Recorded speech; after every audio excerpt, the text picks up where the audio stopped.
Ce programme vous est offert par la Fondation MTN. Everywhere you go.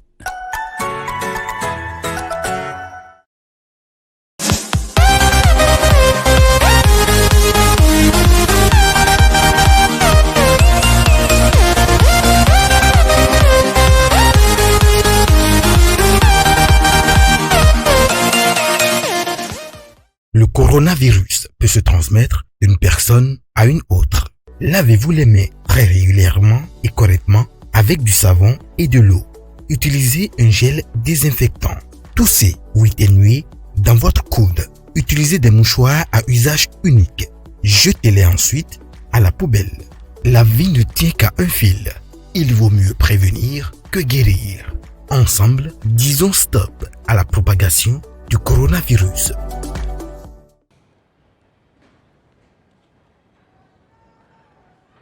Bienvenue, chers apprenants, sur les classes digitales. Moi, on m'appelle Benja Sosten, professeur de philosophie dans les collèges secondaires. Nous sommes encore là pour vous entretenir par rapport à la méthodologie appliquée de la dissertation philosophique. Cette séance serait un peu particulière parce que nous allons faire le cours sur la question de l'existence et de l'essence tout en ayant idée de résoudre un problème posé par un sujet de dissertation philosophique. Un très cher candidat, l'activité numéro 6 de la SA1 intitulée « L'existence, l'essence, Dieu, les religions » doit pouvoir t'intéresser. Parce que chaque fois que les sujets de dissertation ou de commentaires sont au niveau de la question de l'existence et de l'essence, il y a beaucoup de candidats qui laissent ce type de sujet. Pour pas te déconnecter, reste avec moi jusqu'à la fin et l'activité 6 de la SA1 serait totalement maîtrisée. Nous allons prendre ce sujet-là. Le sujet suivant. Exister. Exister. Est-ce.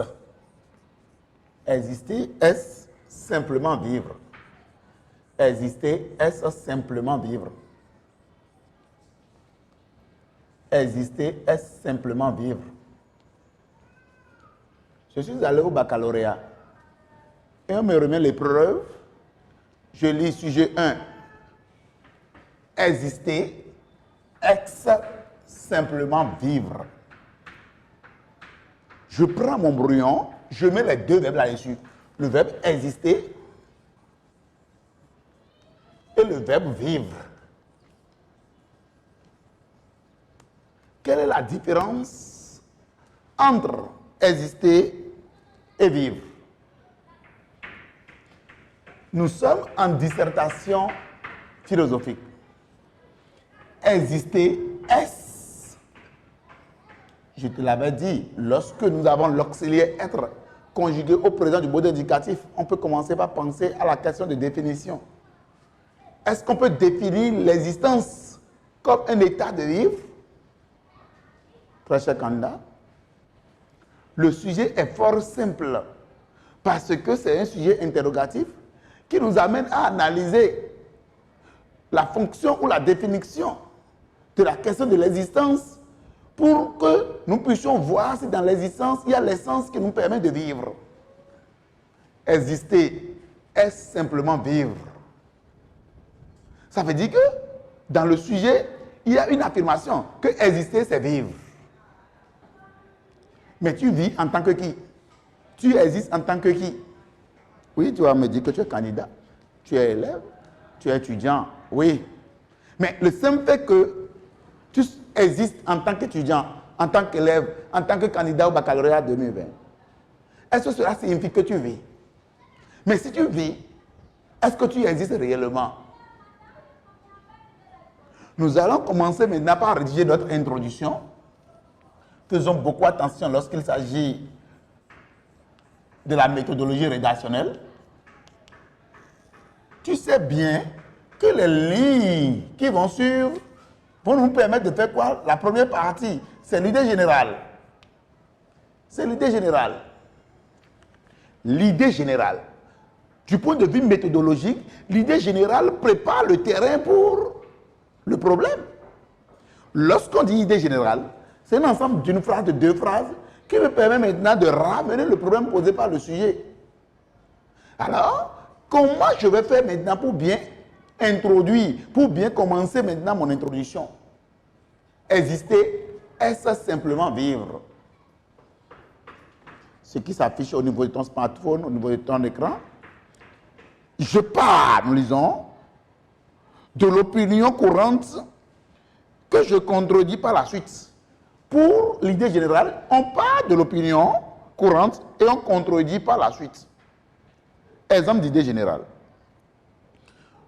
Le langage le plus souvent entendu est celui de la vie. L'homme cherche à vivre, ce qui suppose qu'il cherche à couvrir ses 5 besoins fondamentaux.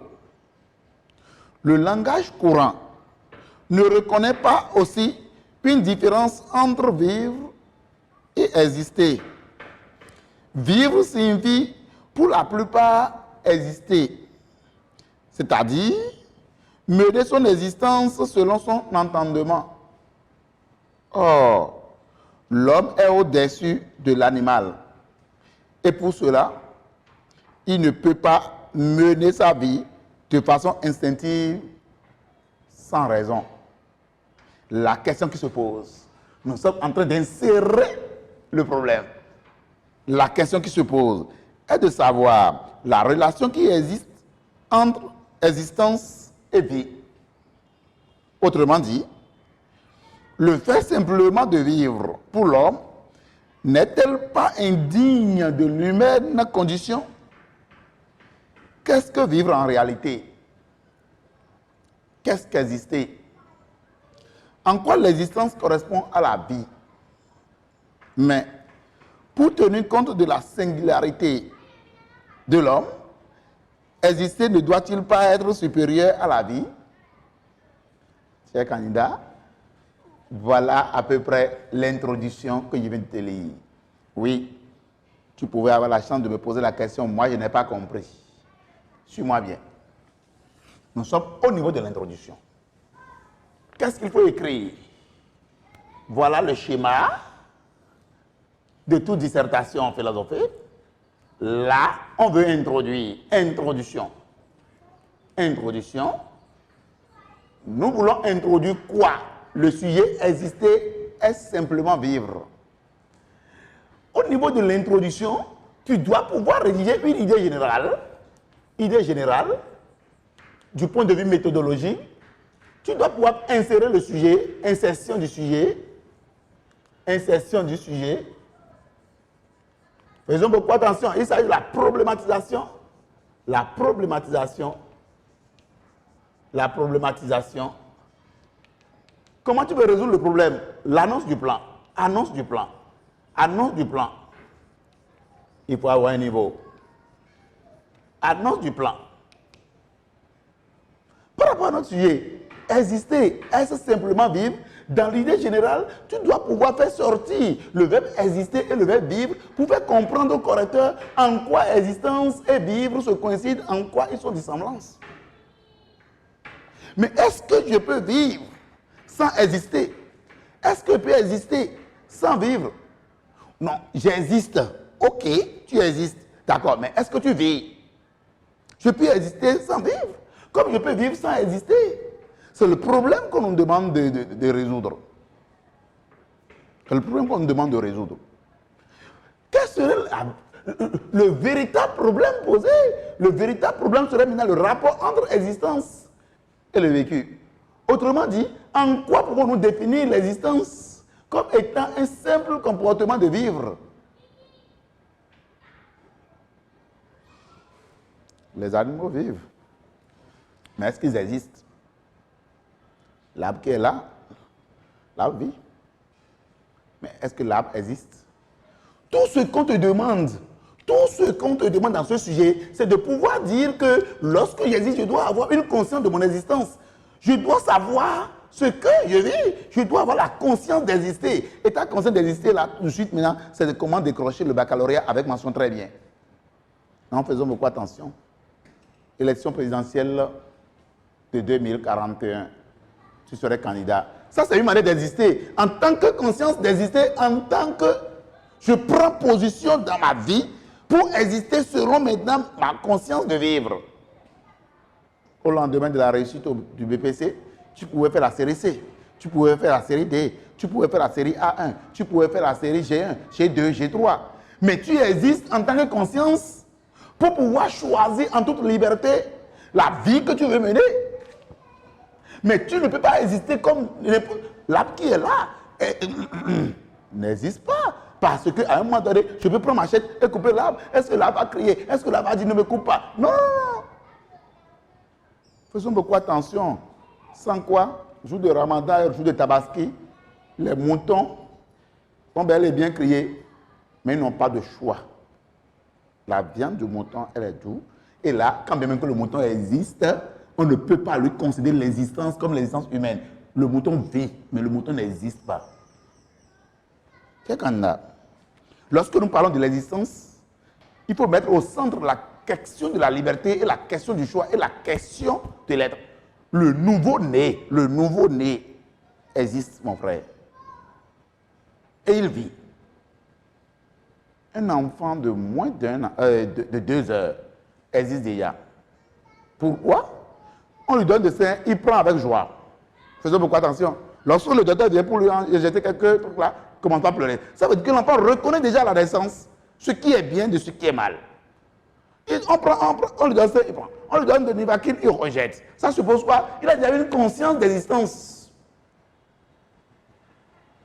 Au-delà de cela, la vie, c'est l'ensemble de tout ce que l'homme amène à la naissance qui lui permet maintenant de grandir, de s'éteindre jusqu'à la mort. C'est-à-dire quoi? Je peux vivre sans pouvoir exister. C'est ce qu'on nous demande d'analyser dans ce sujet-là. Mais si j'existe, est-ce que je vis vraiment? Mais si je vis en tant que qui? Je vis, d'accord, en tant que qui? Toi, tu vis en tant qu'élève, en tant qu'étudiant, en tant que professeur, en tant que parent d'élève. Oui, ton existence doit pouvoir avoir un sens. Et c'est le sens qui donne la valeur à l'existence. Plus dans ce sens, la première partie de notre code du devoir, la toute première partie de notre code du devoir, nous allons pouvoir montrer que exister, c'est vivre. Exister, c'est vivre. La condition nécessaire est sine qua non. La condition nécessaire. Le corps du devoir. Nous allons montrer au niveau de la thèse. Au niveau de la thèse, exister, c'est vivre. Exister, c'est vivre. Quels seront les arguments que nous allons avancer pour montrer que notre existence serait conduite à notre vécu? Nous allons essayer maintenant de décortiquer le texte qui est devant toi. Exister, étymologiquement, signifie être hors. Là, c'est la définition étymologique du mot existence. En réalité, exister, c'est vivre en dehors d'une réalité qui n'est pas soi. De ce point de vue, l'existence est le contraire de l'essence, qui, elle désigne une réalité qui ne change pas. Dans ce sens, l'essence est marquée par un caractère de nécessité, alors que l'existence est marquée par la contingence. Qui dit existence dit un corps, une conscience, une chair. Donc, des besoins à satisfaire. La vie est quant à elle l'ensemble des fonctions organiques qui résistent à la mort. Se demander alors si, se demander, alors si, c'est une expression que nous devons mettre pour pouvoir introduire la thèse. On a fini tout à l'heure la partie clarification conceptuelle. Comme tu me suis bien, nous venons de définir l'existence qui serait opposée à l'essence. L'essence, c'est ce qui fait que la création existe, parce que l'essence est différente de l'existence. Essence et existence sont différents du simple que ce qui fait que la création écrit, c'est son essence. Ce qui fait que la création dans ma main, c'est l'existence. Ce qui fait que moi, je suis devant toi et tu me suis maintenant, c'est mon essence. Mais ce qui fait que moi, je suis là, et que je suis là, et que tu peux me toucher, que tu peux me voir, c'est mon existence. Faisons beaucoup attention par rapport à cette terminologie. L'essence et l'existence. Certaines personnes considèrent l'essence comme étant de l'âme, la partie de Dieu qui soit en nous. Lorsque tu as ta moto, l'essence, c'est le carburant. L'existence, c'est la moto elle-même.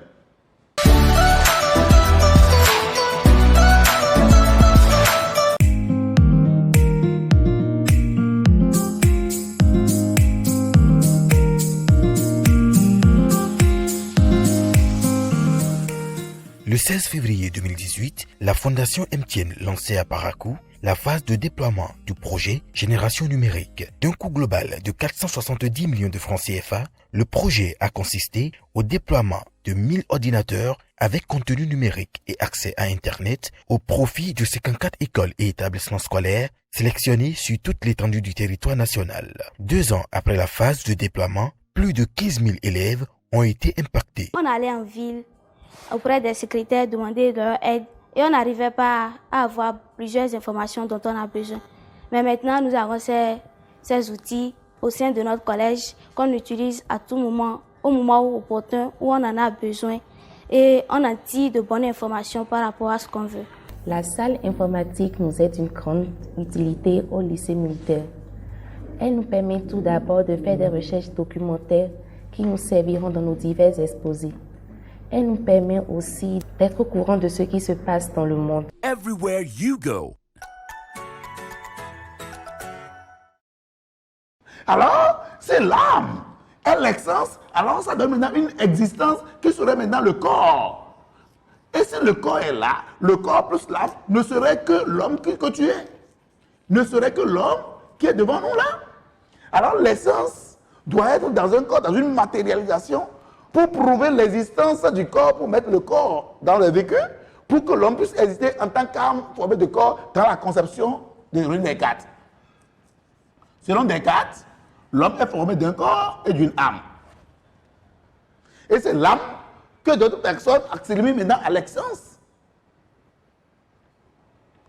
Pourquoi pourquoi tu? Non. Pourquoi nous ne faisons pas partie des morts d'hier? Pourquoi les morts d'hier, lorsqu'on est en train de compter, qui sont ceux qui sont décédés avant-hier, hier, pourquoi on ne m'a pas compté? Pourquoi on ne t'a pas compté? Parce que ton essence est encore dans ton corps et que ton âme est encore dans ton corps et par conséquent, on ne pourrait pas te compter parmi les morts d'hier, mais on pourrait te compter parmi les vivants d'aujourd'hui et de demain. Alors là, nous voulons maintenant se demander alors si exister, c'est simplement vivre. C'est une formulation pour ramener la thèse à démontrer. Se demander, nous sommes à ce niveau-là, alors que si l'existence se résume à une simple vie, c'est chercher à savoir si l'homme ne doit pas aller au-delà de la simple vie. Exister, c'est d'abord vivre. Très cher candidat. Exister, c'est vivre. Plusieurs raisons viennent à l'appui de ce point de vue. Nous venons d'introduire la thèse. Exister, c'est vivre. Exister, c'est vivre. Maintenant, nous allons avancer maintenant les arguments. Argument numéro 1. Argument 1. Argument 2. Du point de vue méthodologie. Argument 2. Argument 1. Argument 2. Argument 3. Argument 3. Argument 3. Nous allons avancer 3 arguments pour montrer comment exister, c'est vivre. Chaque argument serait explication de l'argument nous allons expliquer l'argument. Ensuite, nous allons donner exemple. Nous allons donner exemple.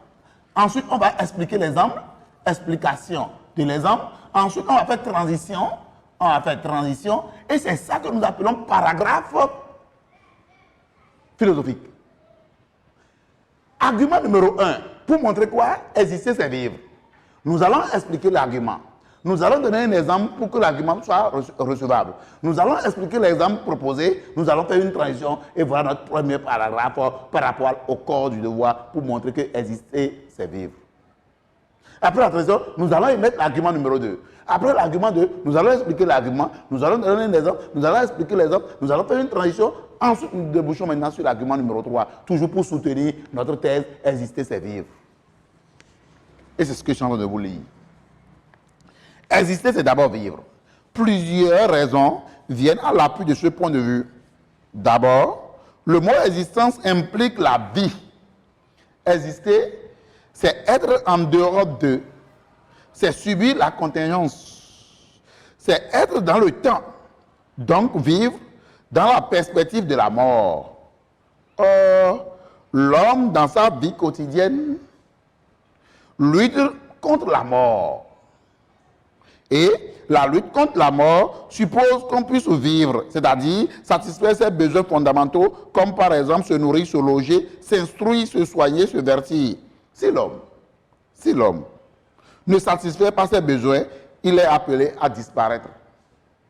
Ne dit-on pas que le ventre affamé n'a point d'oreille? Voilà notre premier argument. Voilà notre premier argument pour soutenir notre thèse que exister, c'est vivre. Deuxième argument. Ensuite, pour des penseurs et même des philosophes, la vie est déjà essentielle. Pour Épicure et Épithète, par exemple, exister, c'est simplement vivre. C'est-à-dire ne pas se soucier de la mort. Or, c'est la perspective de la mort qui amène beaucoup de gens à chercher à vivre mieux. Puisqu'ils supposent que la mort n'est pas l'accomplissement de l'existence. Argument numéro 3. Enfin, l'être humain est un animal. Et la nature, lui étant hostile, la plupart du temps, il pense à la vie.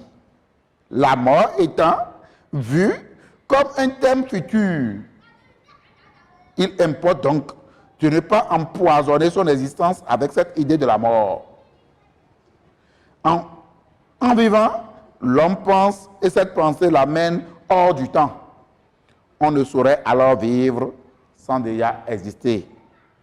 Très cher candidat, voilà à peu près, de façon schématique, notre partie explicative de ce sujet. Exister est simplement vivre. Je vais consolider encore tes connaissances.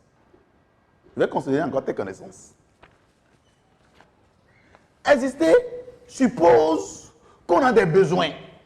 Et or, si tu as des besoins, alors tu vis. Attends, est-ce que le caillou qui est là paie le loyer? Je ne comprends pas. Ta chaussure paie l'électricité? Non? Est-ce qu'il y a eu un moment où on a renvoyé la crêpe pour dire qu'il n'a pas payé la scolarité? Ça suppose quoi? Ça suppose que lorsque vous existez, vous avez des besoins. Tous ceux qui existent doivent avoir des besoins liés maintenant à leur existence. Et ce sont ces besoins-là qui les font vivre. Alors, tous ceux qui existent vivent. Je ne sais pas si vous essayez de cerner ce que je peux dire. Lorsque je prends le titre d'existence, cela implique obligatoirement de me maintenir dans cette existence-là. Or, pour me maintenir dans cette existence, je dois résoudre un certain nombre de problèmes. Quels sont ces problèmes-là? Se nourrir, se loger, s'instruire, se vertir. Or, je ne peux pas régler ces besoins fondamentaux sans pouvoir vivre. Ou bien ce n'est pas clair? L'exemple de la mort, par exemple. Les décédés qui sont dans leur tombe. Est-ce qu'ils ont le choix? Est-ce qu'ils ont la possibilité de demander telle ou telle chose? Ne me faites pas ci, ne me faites pas ça. Attendez, j'irai régler tel problème. Attendez, j'irai... Non, ce n'est que les existants qui peuvent résoudre des problèmes. Alors là, exister, c'est vivre. Parce qu'on vient de définir la vie comme étant toute action, toute réalisation qui va à l'encontre maintenant de la mort. Oui. On pourrait constater que tous ceux qui cherchent à vivre luttent pour la mort. Je cherche à rester dans l'existence. Je cherche à rester dans la vie. Première équation à résoudre, c'est de lutter contre mon ennemi, la mort. Mets-toi très à l'aise. Je vais revenir sur autre séance et décortiquer la question de la mort avec des citations clés. Et là, tu vas commencer même pas à prier pour dire que la mort n'a qu'à sortir, la mort n'a qu'à sortir. Nous allons revenir sur autre séance. Et nous allons prendre la mort, la problématique de la mort. Est-ce que la mort donne un sens à la vie? Est-ce que le sens de la vie est conditionné par la mort? Et nous allons analyser la question de la mort, de l'introduction jusqu'à la conclusion. Et tu serais très content même. Je ne vais pas dire que tu vas vouloir mourir, hein, mais tu ne pourras plus avoir peur de la mort. Non, comme Socrate l'a montré. Jésus a fait le programme de sa mort. Il était tellement content de mourir, parce qu'il va falloir mourir pour aller s'asseoir à la droite du Père. Quand nous allons entamer la problématique de la mort, tu vas constater que c'est inutile de lutter contre la mort. Nous allons même plus chercher à mourir que de vivre. Mais pour l'heure, nous avons la conscience de vivre parce qu'on a un programme divin lié à quoi? Lié à notre âme, lié à quoi? À notre essence qui doit déterminer maintenant notre existence, notre plan de vie, notre existence qui constitue maintenant notre corps qui est dans la matière pour que dans la conception cartésienne, nous soyons des êtres humains. Je suis homme. Si je suis homme, je dois chercher des diplômes. Si je dois chercher des diplômes, alors je dois maintenant étudier pour renforcer mon âme, pour que mon corps soit respecté et respectable. Ah, voilà tel docteur. Ah, voilà tel licencié. Voilà tel individu qui ayant tel diplôme. Plus dans ce sens, mon existence pourrait avoir un sens. Mais quelles seront les idées que nous allons avancer dans la partie critique de ce sujet-là? Quelles seront les idées que nous allons avancer dans la partie critique? Commence par me proposer la partie critique de ce sujet-là. Exister, est-ce simplement vivre? Exister, est-ce simplement vivre? Quelle serait la discussion? Exister, est-ce simplement vivre? Critique. La partie critique.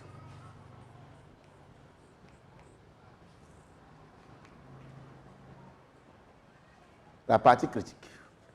Nous allons essayer de montrer ici en quoi exister est différent du vécu.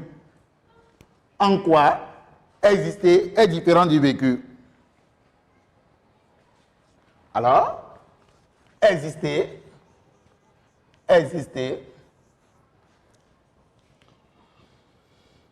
ne peut pas exister, ne peut pas être simplement. Exister ne peut pas être simplement vivre. Ce n'est pas simplement vivre. Je vais t'avancer les arguments qui vont te permettre maintenant de montrer cette critique-là, que exister, ce n'est pas simplement vivre. Certes, exister, c'est vivre. Mais cependant, l'homme peut-il se contenter de vivre sans perdre de son humanité? Exister ne peut pas être simplement vivre. Quels sont les arguments? Les arguments. Exister, argument numéro 1. Exister, c'est vivre en étant conscient d'un certain nombre de valeurs et surtout en étant conscient que cette vie a une fin et qu'il ne faudrait pas vivre comme un animal. En effet, l'homme est un homme raisonnable, et sa raison l'amène à pouvoir lutter contre ses instincts animaux. Avec sa conscience morale, sa raison et son intelligence, il doit pouvoir améliorer sa vie et vivre par rapport à ses idéaux. C'est cela qui va le distinguer des animaux. Voilà le premier argument. Deuxième argument. Par ailleurs, pour beaucoup de penseurs, l'existence ne peut se limiter à une simple vie, car l'essence précède l'existence. Autrement dit, l'homme vient de quelque part et toute sa vie doit correspondre à ses origines. Il n'est pas jeté là. C'est le cas pour les penseurs théologiens et même pour les grandes religions monothéistes où l'homme est comme un pèlerin sur la terre. Il doit même faire partie peu de cas de cette vie qu'il mène et à avoir son regard tourné sur Dieu, le ciel et l'après-mort. Enfin, troisième argument, même au niveau des philosophes, pour que l'existence précède l'essence, l'homme doit assumer sa vie et cela est une lourde responsabilité. Autrement dit, l'homme doit se sentir libre. Et cette liberté est un véritable fardeau. S'il pense que la mort n'est pas l'accomplissement de la vie, il doit avoir une vie bien remplie et cela passe par ses devoirs vis-à-vis de lui-même. Voilà à peu près ce que nous allons montrer dans la partie critique. C'est-à-dire, ce qu'on veut, tu peux formuler tes propres phrases pour montrer qu'il y a un programme de vie, il y a un programme de vie qui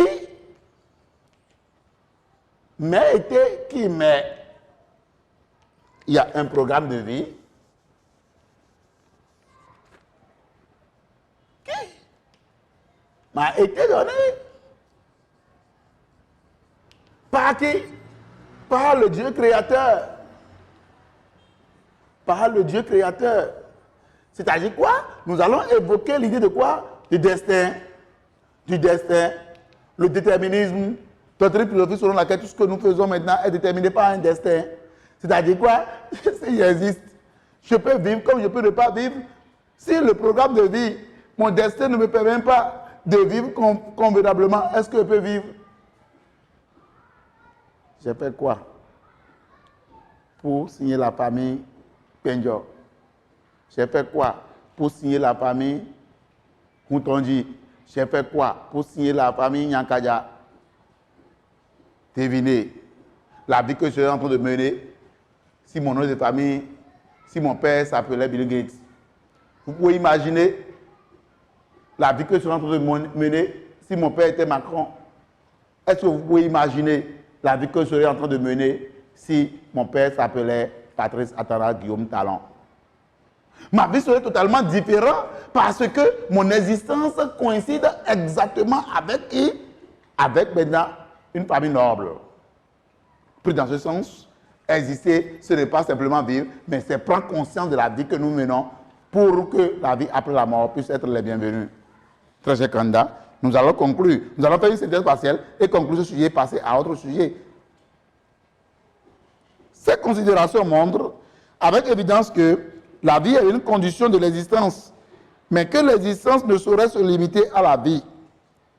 L'homme ne peut pas faire preuve de naïveté. Il doit être assez vigilant pour une vie assez équilibrée. Il ne doit pas jamais oublier qu'il en est raisonnable. Conclusion générale. Somme toute, l'homme est d'abord un animal, avant d'être à part dans la nature. L'existence est donc sa marque distinctive. Et cette existence ne s'assume que dans une vie, laquelle vie ne peut pas se mener sans la raison. L'homme doit à tout moment lutter pour ne pas tomber dans l'animalité, comme la vie l'y pousse souvent. Son esprit doit toujours être maintenu ardent pour lui permettre de mener une vie raisonnable. Chers apprenants, voilà la conclusion de ce sujet. Exister est simplement vivre. Oui. Qu'est-ce qu'il faut garder? Qu'est-ce qu'il faut garder? Exister, c'est vivre. Parce que exister suppose quoi? Dans la partie explicative, nous venons de montrer quoi? Exister suppose des problèmes à résoudre. Les simples besoins fondamentaux à résoudre. Lors de la résolution des simples besoins fondamentaux, on constate que nous vivons. On constate que nous vivons. Maintenant, dans la critique, nous allons montrer qu'il faut donner une direction à notre existence. De ne pas se comporter comme des animaux. Et là, nous allons faire usage de la raison. Je ne peux pas dire que j'ai dit, regardez, si on ne tapait pas les enfants, ils peuvent faire une semaine sans se doucher. Ça veut dire que leur existence serait cloquée. Ça veut dire qu'il faut la raison maintenant pour que la vie que les enfants sont en train de mener maintenant soit bien vivre. Si à un moment donné, on ne te demande pas de faire telle chose, tu ne pourrais pas bien vivre. Par exemple, tu me suis actuellement. C'est parce que tu veux modifier ton existence conformément maintenant à tes diplômes. Tu me suis maintenant parce que tu veux modifier ta vie conformément maintenant à la compréhension des doctrines philosophiques. Sera supposé que toute existence a besoin des conditions et les conditions sont la raison, l'intelligence, la conscience de bien mener son existence.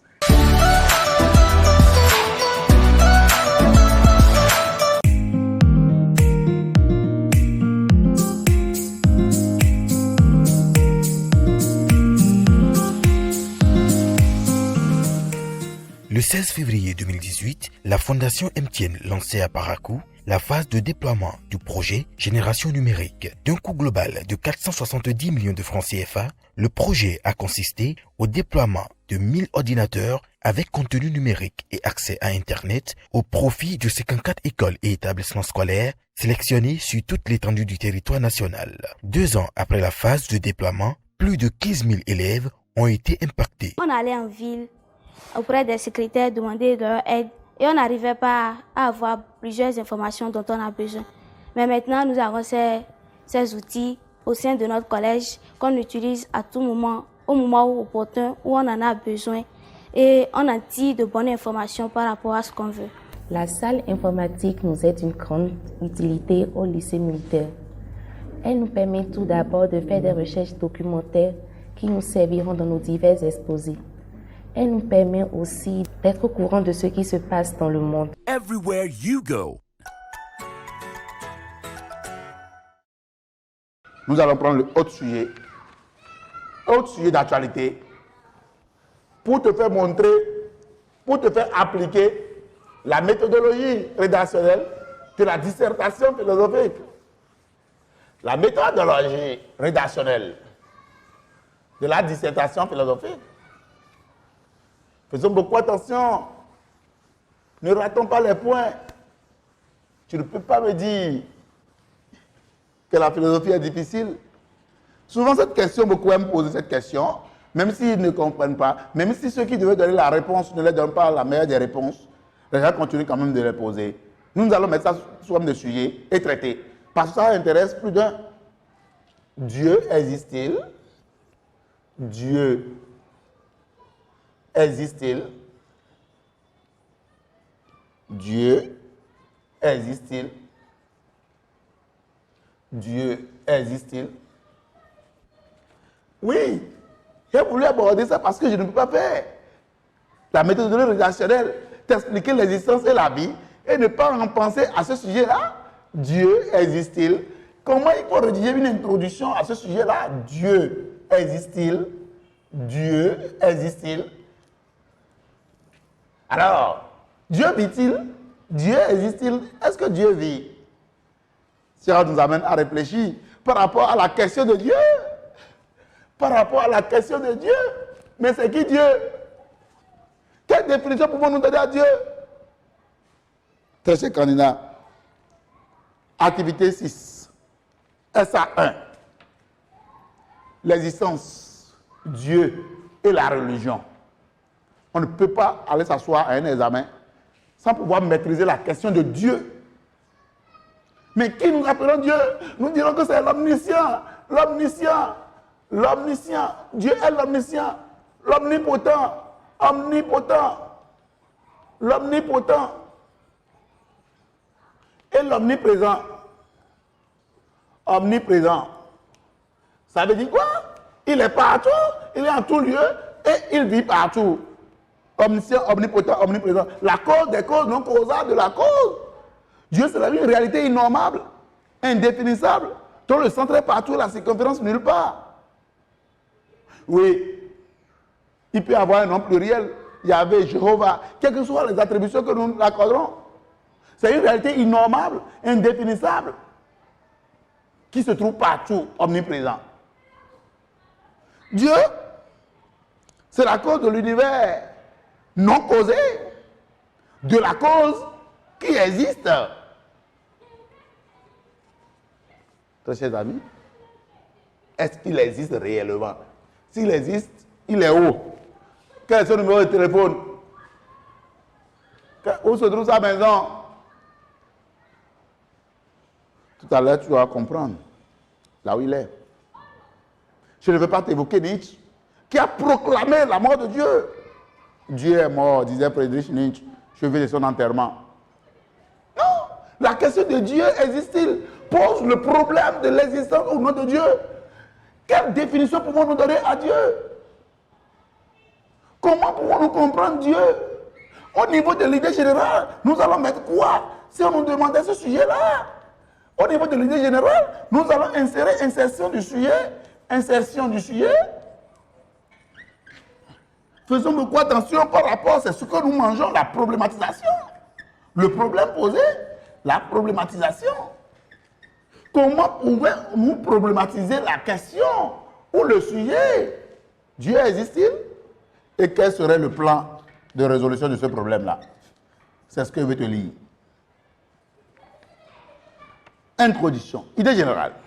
S'il y a un concept qui paraît ambigu et qui est l'objet de toutes les controverses, c'est bien le concept de Dieu. Pendant que des gens ne se posent même plus la question de son existence, d'autres le nient, allant jusqu'à trouver que son évocation aliène l'homme. Mais, même si on arrive à nier Dieu, il est possible de s'en défaire. Insertion du sujet. L'existence de Dieu est-elle compatible avec une rationalité? Problématisation. Autrement dit, quelle est la différence entre parler de l'existence de Dieu et celle de l'homme? Le plan à suivre dans le code de devoir. Peut-on faire exister un être qu'on ne peut définir? Dans quel sens il est légitime de ne pas concevoir une existence pour Dieu?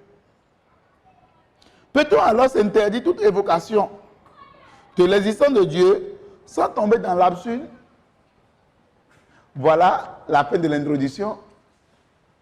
Le véritable problème, comment pouvons-nous faire définir, comment pouvons-nous faire exister un être qu'on ne peut pas définir? Non, il faut m'aider. Nous ne pourrions pas donner une définition totale de Dieu. Mais nous faisons exister Dieu. Mais comment nous allons le faire exister tant que nous ne connaissons pas qui il est? Au commencement, Genèse 1er, la terre était informe et vide, l'Esprit de Dieu planait sur les eaux. Dieu dit que la lumière, et la lumière fut. Dieu vit que la lumière était bonne. Dieu dit. Et qui est Dieu alors? Qui dit sur nous? Il dit que la terre, cela se réalise. Qui est-il?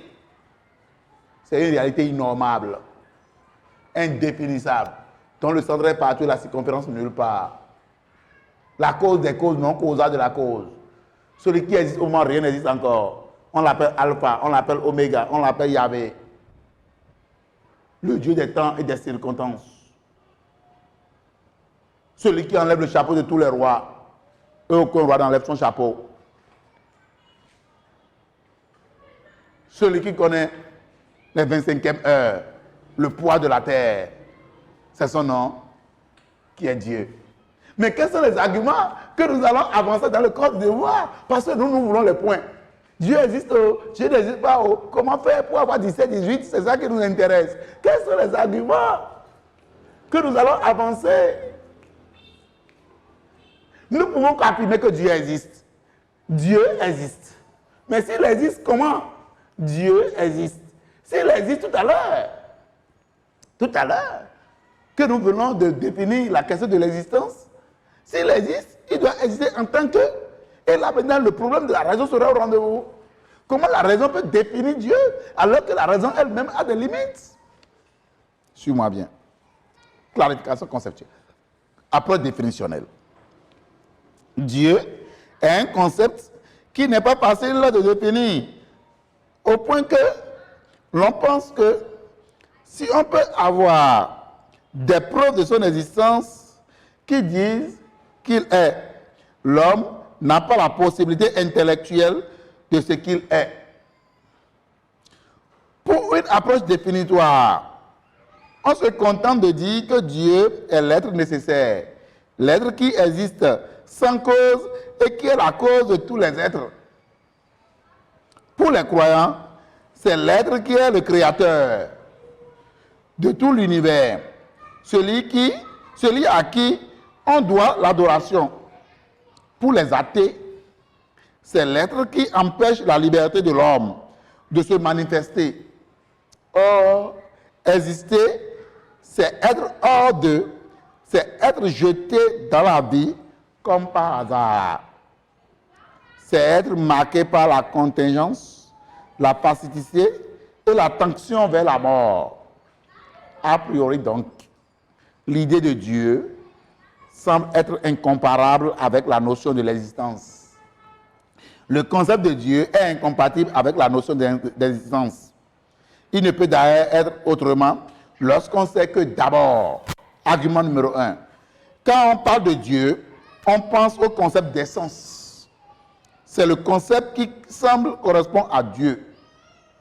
L'essence, en effet, permet de dire ce qu'est un être, ce qui le définit, indépendamment du fait qu'il existe.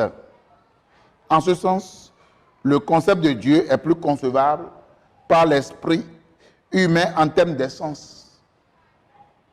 On pense alors que c'est l'homme qui crée le concept de Dieu pour soutenir son existence.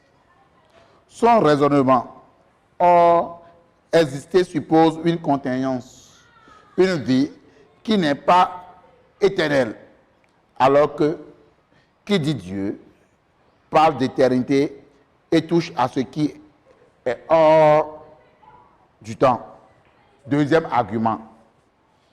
Ensuite, Dieu est un être qu'on ne peut pas toucher, pratiquer, analyser. Il échappe à toute démonstration, à toute prévision scientifique, pour la simple raison qu'il est hors du temps et que si l'homme l'évoque, c'est pour se situer dans la métaphysique.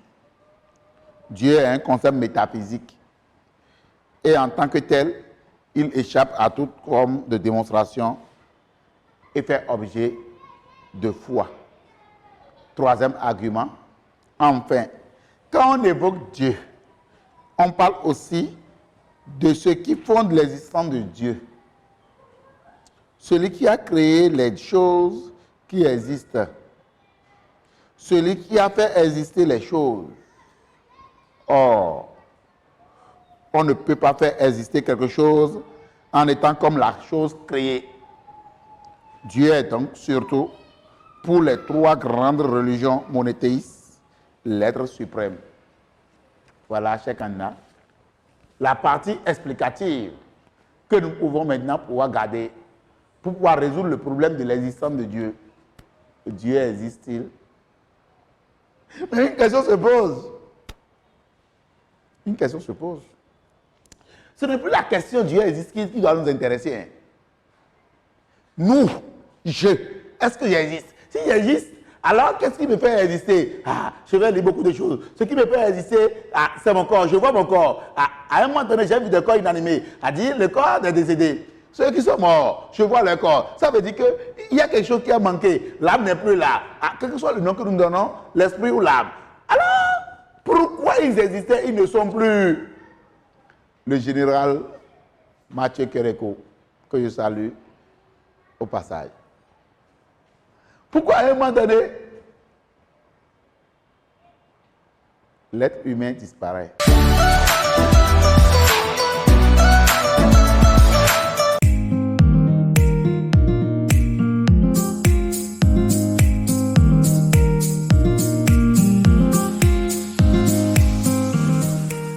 Le 16 février 2018, la Fondation MTN lançait à Parakou la phase de déploiement du projet Génération numérique. D'un coût global de 470 millions de francs CFA, le projet a consisté au déploiement de 1000 ordinateurs avec contenu numérique et accès à Internet au profit de 54 écoles et établissements scolaires sélectionnés sur toute l'étendue du territoire national. 2 ans après la phase de déploiement, plus de 15 000 élèves ont été impactés. On allait en ville auprès des secrétaires demander leur aide et on n'arrivait pas à avoir plusieurs informations dont on a besoin. Mais maintenant, nous avons ces outils au sein de notre collège qu'on utilise à tout moment, au moment où opportun, où on en a besoin et on en tire de bonnes informations par rapport à ce qu'on veut. La salle informatique nous est d'une grande utilité au lycée militaire. Elle nous permet tout d'abord de faire des recherches documentaires qui nous serviront dans nos divers exposés. Elle nous permet aussi d'être au courant de ce qui se passe dans le monde. Everywhere you go.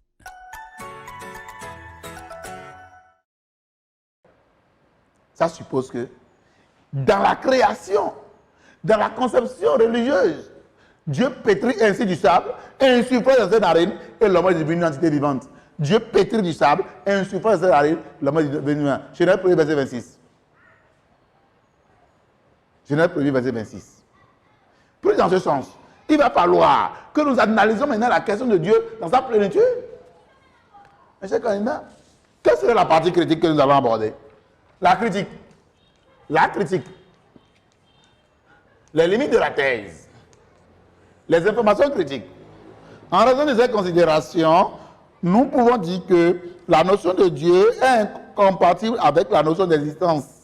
Certes, il n'est pas simple de dire que Dieu existe.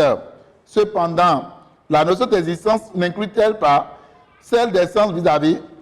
Dans un certain sens, on peut dire que Dieu existe. Une telle position se comprend si l'on considère d'abord que nous allons prendre les arguments. Nous allons prendre les arguments pour la partie critique. Argument numéro 1. Primo, la notion d'essence inclut chez beaucoup de penseurs la notion d'existence. En effet, dit que Dieu est un être parfait et que son évocation permet de donner un fondement à tout ce qui est bien, tout ce qui est vrai dans le monde, c'est en même temps signifier que dans l'essence de Dieu, elle inclut en même temps son existence. Les théologiens disent, en effet, qu'en Dieu sont réunis l'être et l'agir. Or, on ne peut agir sans exister. Argument numéro 2. Secondo, il faut bien que Dieu existe pour que nous puissions dire qu'une robe est belle. Même quand nous fermons les yeux, que nous puissions parler de la vérité et donner un sens à beaucoup de nos actes. Dans ce sens, Dieu est le garant de l'ordre moral. C'est lui qui nous garantit une vie morale. Si l'homme nie l'existence de Dieu, il se nie. Argument 3. Nous avons des preuves de l'existence de Dieu qui disent que Dieu est. Ces preuves sont situées dans la nature, dans le cœur de l'homme, dans la vie quotidienne. Pour les religions monothéistes et même polythéistes, Dieu existe et se manifeste à travers plusieurs phénomènes, miracles et prodiges. Le croyant qui nie son existence voit son existence vidée de son contenu. Il est objet de foi. Conclusion partielle. D'où il ressort qu'il est légitime de parler de l'existence de Dieu comme partie intégrante de l'existence humaine. Conclusion générale. Somme toute, il n'est pas a priori concevable de parler de l'existence de Dieu, Dieu étant plus lié à l'esprit et à la raison. Cependant, beaucoup de thèses justifient son existence, surtout en lien avec l'homme et la vie humaine. Au-delà de la raison, l'existence de Dieu est une question de foi qui engage ceux qui l'affirment, qui détermine une vie et qui est le fondement de plusieurs religions. On doit donc admettre que des gens puissent parler de l'existence de Dieu. Fin de la conclusion. Très cher candidat, de façon ramassée, qu'est-ce qu'il faut retenir de la question de Dieu? Oui, c'est un nom qui fait peur, n'est-ce pas? Ça fait peur, ça doit faire peur vraiment. Celui qui se manifeste sans être visible, ça doit faire peur. Celui qui se manifeste sans pouvoir se montrer physiquement, ça pourra faire peur. Et c'est en cela même que se trouve toute la joie d'adorer l'Éternel des armées. C'est là que se trouve la joie d'adorer Dieu. Lorsque je dis Dieu, je me sens en sécurité, je me sens en joie et je me sens en quoi? Je me sens être moi-même, car je ne vais pas te le montrer. C'est comme la grande eau de mer. C'est la mer qui est là. Lorsque on dit Dieu pétrit du sable et insuffla, ça veut dire qu'une partie de Dieu est en moi. Et c'est en cela qu'on dit que l'homme est Dieu qui s'ignore. Nous sommes des dieux en miniature. Nous sommes des dieux en perpétuelle conscience. Puisque nous sommes formés d'un corps, plus de l'âme, l'âme ne serait que la partie là que je suis en train de démontrer. C'est comme la grande eau de mer. Lorsque nous allons à la plage, nous prenons un litre d'eau de mer et que nous amenons à la maison, les professeurs de sciences physiques disaient que lors d'un prélèvement, la concentration ne change pas. Ça veut dire que lorsque Dieu est en train de pétrir un souffle, l'âme, regorgeant toute la plénitude de Dieu, ne pourrait pas changer, puisqu'il est une partie de Dieu qu'il met en nous. C'est pour cela que je voudrais te demander, très cher candidat, le grand cadeau que la nature nous a donné, c'est l'homme. Parce qu'à travers l'homme, nous lisons Dieu. Les gens adorent Dieu sans pouvoir adorer l'homme.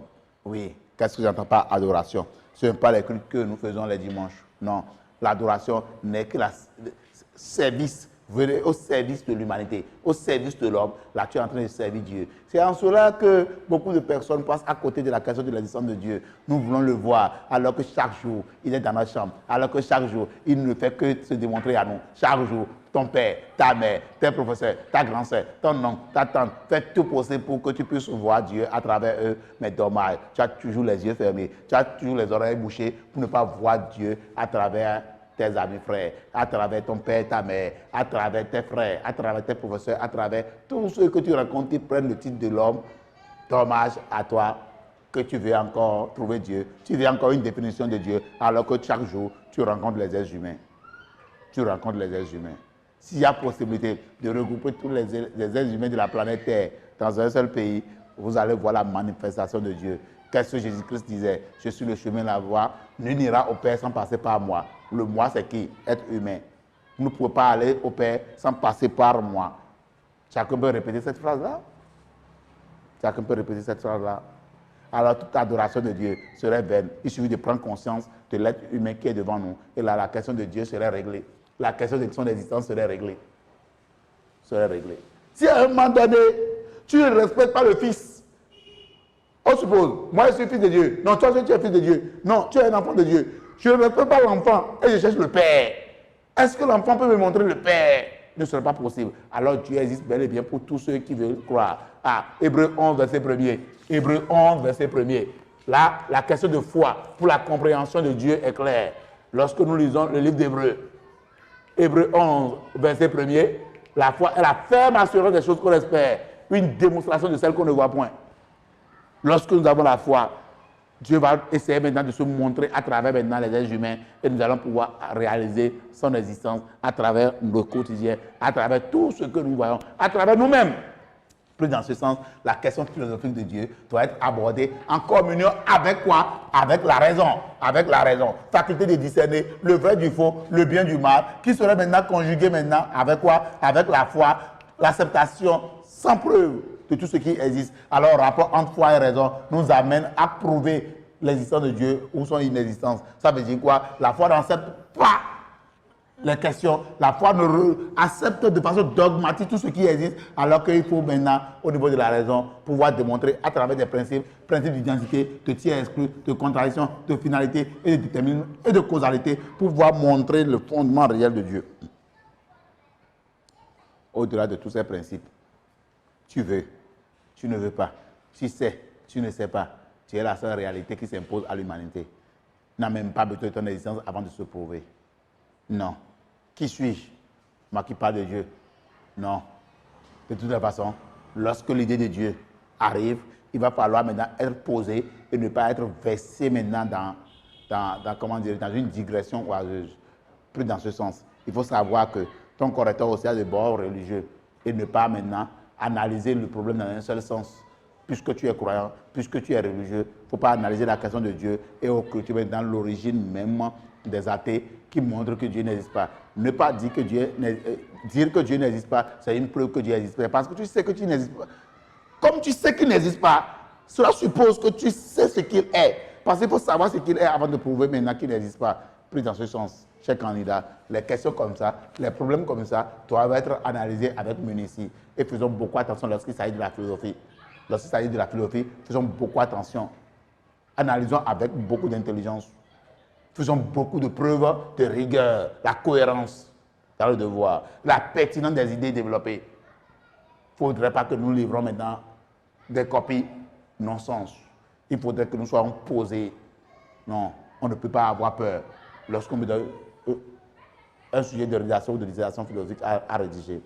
Très chers candidats, soyez totalement posés. Suivez rigoureusement les classes digitales. Beaucoup de médailles se font à ce niveau-là. Et c'est une chance pour toi de me suivre encore une fois pour l'explication de l'existence de Dieu ou non. De toutes les façons, nous sommes encore là pour te montrer quelques idées de commentaires de tests philosophiques pour les prochaines éditions à suivre. Pour les fois à venir, je vais amener la question de la mort et nous allons essayer de décoder, de dénier, de décrypter proprement. Qu'est-ce que nous n'entendons pas mort pour les jours à venir? Et là, nous allons constater que lorsque nous mourrons bien, nous pourrons aller voir l'être que nous voulons, l'omniscient, l'omnipotent, l'omniprésent, la cause des causes non causales de la cause. Celui qui existe au moment rien n'existe encore, celui qui coule des dalles sans poteau, on l'appelle alpha, on l'appelle oméga, on l'appelle Yahvé. C'est de lui qu'il s'agit. Celui que tout le monde implore lorsqu'il est en difficulté. Celui qui reconnaît à quel moment ton existence serait terminée. Oui, c'est le Dieu des temps et des circonstances. Celui qui maîtrise le contexte, celui qui connaît maintenant le poids de l'air, celui qui maîtrise maintenant tout ce qui est, alors il ne peut que prendre une existence. Mais Dieu dit que Dieu existe, alors lorsque la chose existée disparaît, alors que Dieu aussi disparaît, alors qu'il est infini, innommable, indéfinissable, dont le centre est partout et la circonférence nulle part, c'est Dieu. Quel que soit le nom que nous le donnons. Nous aimons souvent l'appeler le tout ou l'englobant tout. Le tout ou l'englobant tout. Ou l'englobant tout. Ou l'englobant tout. L'englobant tout. Faisons beaucoup attention lorsqu'il s'agit de la doctrine, mais très chers candidats, nous voici presque à la fin de cet échange d'idées avec la question de l'existence de Dieu. Nous allons nous revoir les fois à venir. Il faut toujours prendre rendez-vous. La question de la mort serait traitée dans un commentaire de texte philosophique, dans une dissertation de texte philosophique avec des citations dignes du don. Je te remercie de m'avoir écouté jusqu'à la fin. Agréable journée à toi. À bientôt.